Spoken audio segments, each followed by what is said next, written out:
आप बताइए कि कौन से मुद्दों को लेकर के आपने निर्दलीय चुनाव लड़ना? मैं युवाओं के रोजगार की बात करूंगा। जिस प्रकार से बाड़मेर क्षेत्र में तेल के क्षेत्र में, ऑयल के क्षेत्र में, हाइड्रोकार्बन के क्षेत्र में, पेट्रोकेमिकल के क्षेत्र में, पेट्रोलियम के सेक्टर में, विंड के सेक्टर में, सोलर के सेक्टर में, कोल्स के सेक्टर में, माइंस के सेक्टर में मेरे बाड़मेर के वो बेरोजगार भाई पिछले 20 सालों से मेरी नौकरी को हो गया है। मैंने ऐसा कोई स्थानीय ऐसा नेता नहीं देखा जिन्होंने आत्मीय पैरवी की।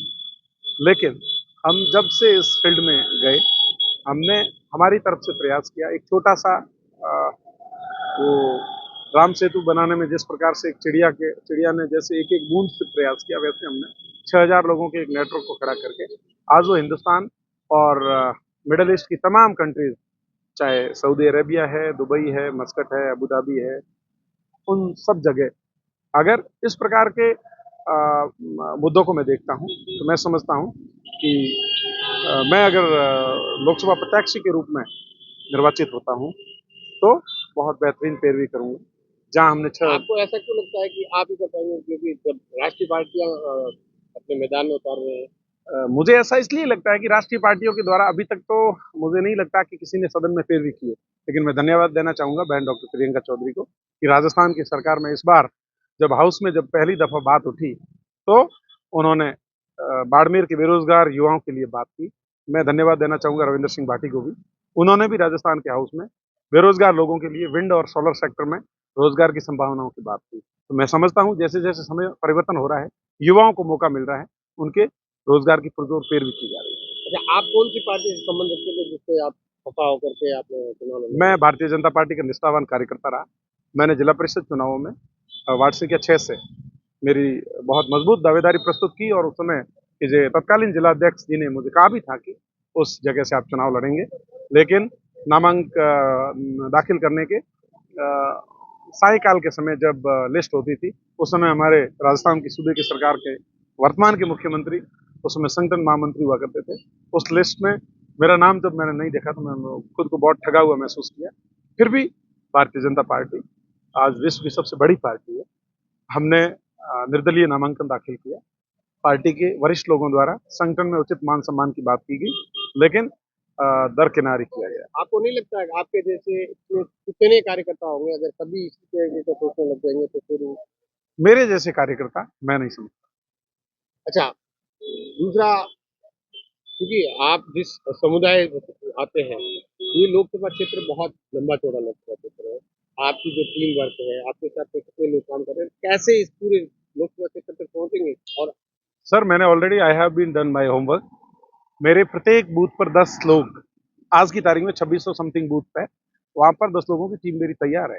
और मेरे लिए डॉक्टर काम करेंगे, इंजीनियर काम करेंगे, एडवोकेट काम करेंगे, प्रोफेसर काम करेंगे, प्रिंसिपल काम करेंगे, टीचर्स काम करेंगे।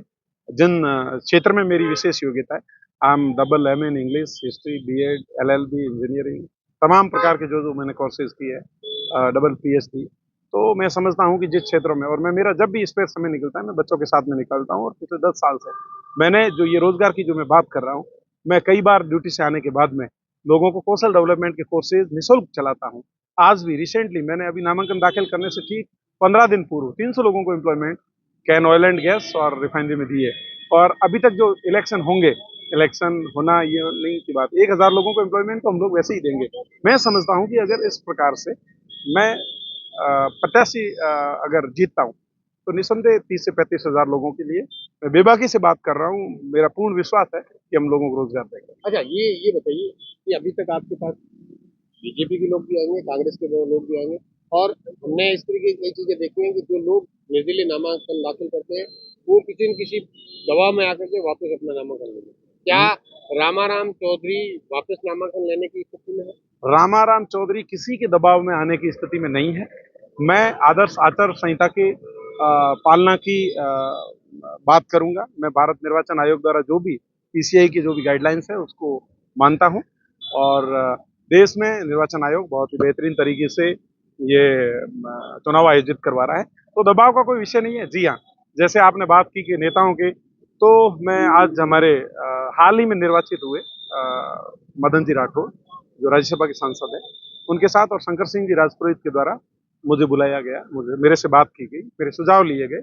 हालांकि ज्वाइन करना नहीं करना ये भविष्य के गर्व की बातें हैं, लेकिन मैं जिस प्रकार से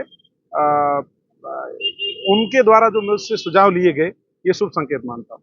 तो आपको लगता है कि आप मान जाएंगे और एक बार फिर भाजपा के साथ में जाएंगे?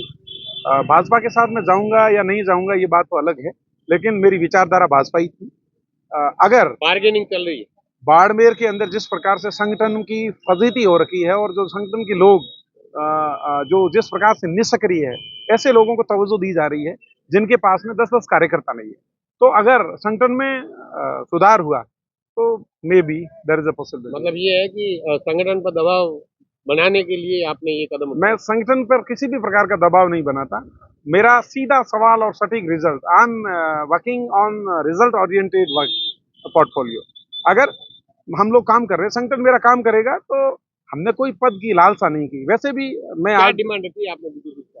हमने कहा कि संगठन में जिस प्रकार के तमाम जो विभिन्न मोर्चों के जो भी पदाधिकारी है, उनके कौन सी क्या कार्यशैली है।